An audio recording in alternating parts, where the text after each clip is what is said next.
Bonjour à tous, je vais vous parler aujourd'hui d'un caillou confiné un peu particulier, le voici. Il s'agit d'un caillou ici que vous voyez on peut séparer en deux, en fait c'est un fossile. Ce fossile là c'est deux parties, c'est ce qu'on appelle deux valves, c'est un bivalve et plus communément on peut appeler ça une huître. Son petit nom scientifique, Flemingostrea hemiglobosa. Alors pourquoi je veux vous parler de cette huître? Cette huître, elle va nous raconter beaucoup de choses. Déjà, d'où est-ce qu'elle vient? Elle a beaucoup voyagé puisque je l'ai ramenée du Tadjikistan.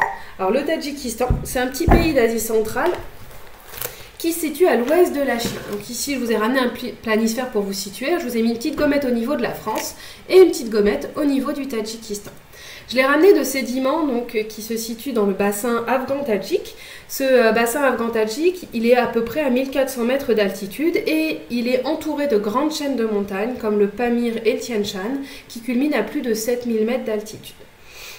Donc la première histoire que nous raconte cette huître, c'est une histoire géographique.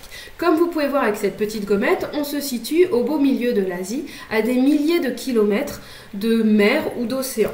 Or, une huître, comme Flemingostrea, ça vit dans la mer. Donc ça nous indique qu'il y avait une mer qui se situait en Asie centrale au moment où cet animal a vécu, qui n'est plus.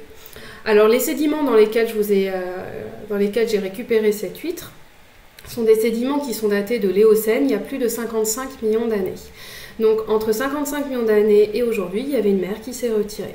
Ce retrait marin peut s'expliquer notamment par la collision entre l'Inde et l'Asie, la formation de l'Himalaya et des chaînes d'Asie centrale, qui ont entraîné du coup une élévation du sol d'Asie et donc un retrait de la mer.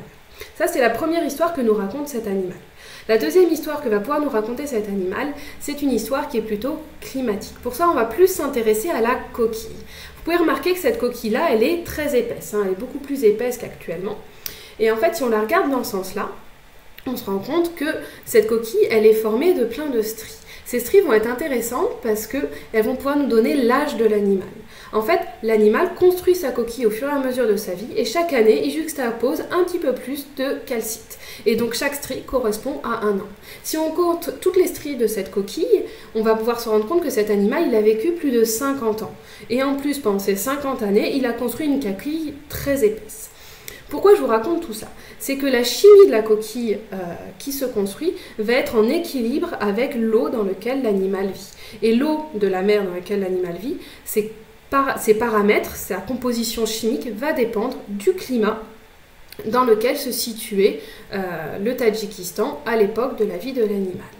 Et quand on regarde la chimie de cette coquille, on va pouvoir se rendre compte que le climat du Tadjikistan il y a 55 millions d'années était un climat extrêmement aride, malgré la présence d'une mer et malgré la latitude à laquelle se situait le Tadjikistan à cette époque, qui était une latitude plutôt élevée, plutôt la même que la latitude actuelle, 40 degrés nord à peu près. Le climat, donc, que je vous disais, très aride, en fait, c'est un climat qu'on va retrouver actuellement plutôt au tropique. Si je reprends un peu mon planisphère, je vous ai mis une troisième petite gommette ici, qui correspond en fait aux Émirats Arabes Unis. On imagine que le climat tadjik, il y a 55 millions d'années, était similaire au climat actuel qu'on retrouve aux Émirats Arabes Unis.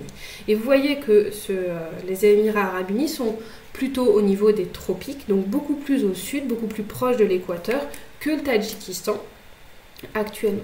Comment est-ce qu'on explique cette variation climatique? En fait, il s'avère qu'à l'Éocène, donc il y a 55 millions d'années, on avait un climat qui était beaucoup plus chaud globalement. Il n'y avait pas de glace, ni au pôle nord, ni au pôle sud. Et ce climat plus chaud globalement affectait tous les climats, même locaux, et notamment le climat tadjik.